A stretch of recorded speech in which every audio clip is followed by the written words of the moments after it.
What's up, guys? Kurilsop here. Hopefully, I'm actually recording my audio this time because I'd spent 3 minutes just talking and my audio wasn't recording. But, anyways, as you can see by the title, this is a live action episode 1 discussion. I wouldn't really call it a review because I don't know, I don't really review things like that. I just like talking about things. So, yeah, honestly, better than I was expecting because the stigma with anime and live actions, like, usually they're not very well produced. They either stray too far away from the source material, or don't follow at all, or butcher the characters entirely, or like some of the animations are like the CGI or the effects are bad or whatever. Which honestly, the effects were decent for Luffy's like powers so far, but like I said, I've only watched like episode 1, and I'll probably be putting out like a video like as I watch the episodes out, like a discussion video.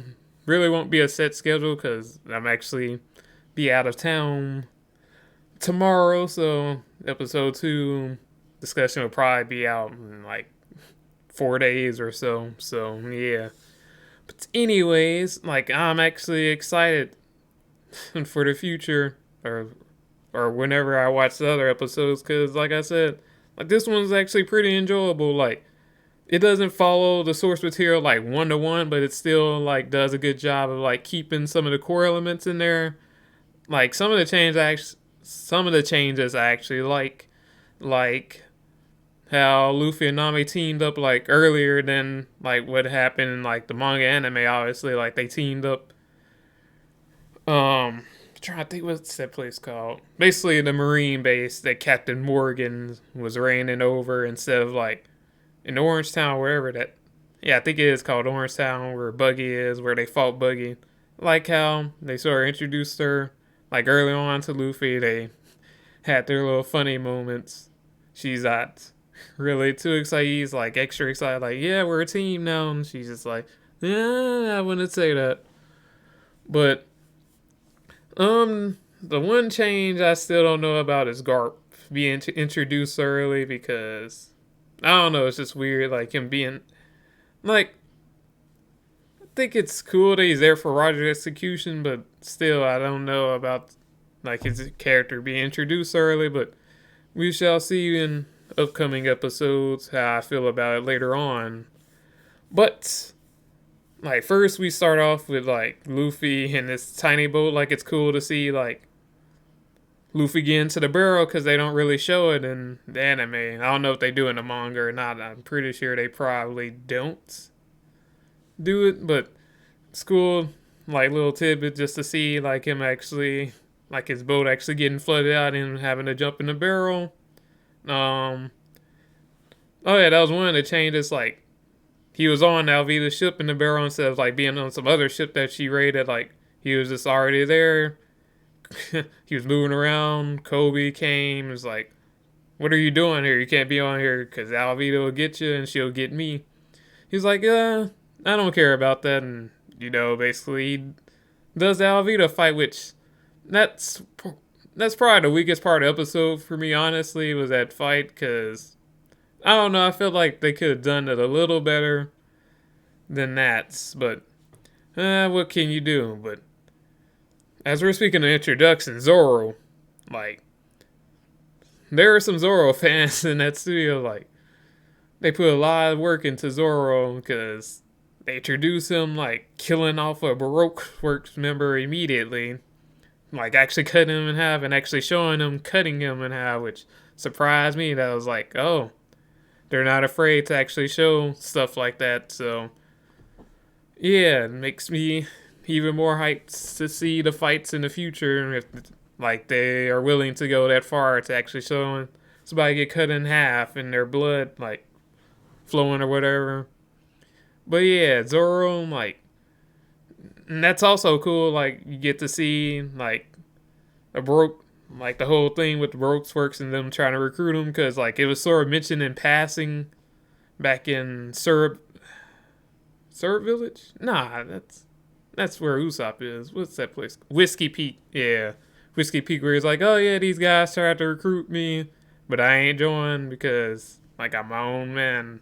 So it's cool to see like them like get some detail into that in live action. He kills Mr. Seven, which Zoro's never beaten those allegations.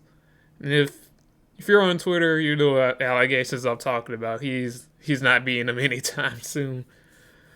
But anyway, yeah, I really like that scene a lot. I like the little flashbacks with Shanks. They changed it a bit to where Luffy sort of was training with his rubber powers a little bit before. Like they haven't even shown like the thieves kidnapped Luffy yet. I don't know if they're gonna change that scene or not, but I know like this old sea beast thing still happens because I was kind of like spoiled on that on Twitter, so I know that's coming up probably in next episode, honestly. But yeah, I saw that scene already, so looking forward to like what's going on there, like how they adapted if Luffy still gets kidnapped by the thieves or not, because like I said, it didn't happen all in one go, because like in the anime, he pretty much ate the fruit, then got kidnapped, then yeah, all that stuff happened. He didn't really start practicing with the fruit at all, like they're showing here. It's cool to see like him like cut part of his under his eyes, so that's how he got the eye scar here. Did they ever explain how he got it in the actual anime or manga? If they did, I can't remember. Sorry, guys. It's been a long time since I've seen like early One Piece. Like a long time. So I don't remember every detail.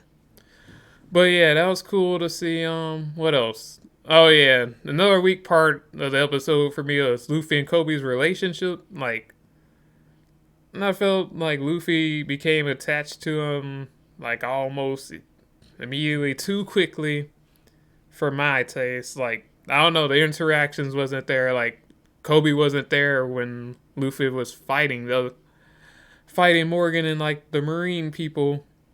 Oh yeah, now we're getting to this part, another part where I said like they gave Zoro a lot of love because the bar scene was pretty good. Like he was doing his thing there. He was beating on Morgan, beating other Marines. Nami even joined in, bashed somebody's head in the table. Like it's a good scene. It's cool to see like Nami like sneaking around, like dressed up as a Marine, trying to find like treasure. Well, trying to find like the chart to the Grand Line or whatever. And like I said, Luffy and Nami team up to find it. And then let's see, what else do I want to touch up on? Let's see. Oh yeah, how I feel about like the characters like Zoro. I like how they casted Zoro. I like Zoro's actor. He's kind of more more of a dickhead here than in the anime. I feel like he's more of snarky here. Like he's like in anime, as soon as Luffy like pretty much untied him, whatever, like saved him from like that execution site, he was like, oh yeah, I'm your crewmate now. But here it's like, nah, I'm still not part of your crew. He's like all tsundere about it, and, like even though he's like following Luffy around now, so yeah, you're not part of the crew, but you are. But yeah, I like Nami's character so far. Like, I don't really have too many problems with her. Luffy, I'm still kind of on the fence about. Like the actor has like his goofy mannerisms down, like some of his goofy mannerisms down, like his nonchalantness. Like when Nami was trying to talk to him, and he just walked off. He's like, yeah, yeah, yeah. Like I like that part a lot because that's such a Luffy thing to do. But it's other things that I was kind of like on the adaptation, because Luffy, he doesn't give up when he wants a crew member, but the live action, he was like, oh, you don't want to be a part of my crew, oh well. Like, I was like, nah, that ain't Luffy. Luffy will hound you down until you become a crew member, or you die. Either become a crew member or die, basically. It's how Luffy is. Once he has his sights set on the crew member, he doesn't give up. It's not like, oh, well, I tried my best. So, yeah. It was another thing I didn't really like too much. I'm trying to think of what it was. I can't think of it now, but I also like how for each like One Piece like pirate, like they Alvida and Buggy, like they showed a little glimpse of Buggy this episode. Their little bounty poster introductions, like as soon as they're introduced, their little bounty posters, how much belly and stuff. Like I like how that was popping up. So yeah, I think that's all I wanted to talk about for right now. So let me know what you guys thought about this episode down below. I thought it was pretty good. And I'm looking forward to future episodes. This is Krillsop signing off. Peace out.